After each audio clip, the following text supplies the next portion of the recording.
Adik mendiang Vanessa Angel, Mayang dan Chika belum lama ini berkunjung ke rumah sang nenek. Bersama dengan rombongan keluarga, Mayang dan Chika berniat untuk membongkar barang Vanessa Angel yang masih tertinggal di sana.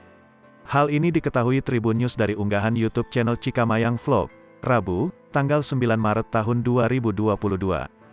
Jadi Mayang sama Chika itu mau bebenah barang-barangnya Vanessa yang kecil, kata Tante Mayang dan Chika.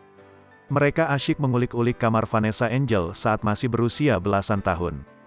Jadi yang tertinggal di sini itu barang-barang sebelum menikah, kata Tante Mayang dan Chika.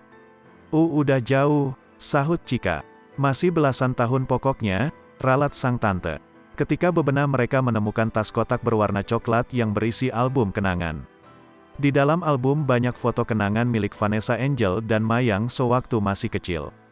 Bahkan, foto sang ayah, Dodi Sudrajat juga tersimpan dalam tas kotak tersebut. Saat sedang melihat tumpukan foto, Mayang menemukan lipatan surat.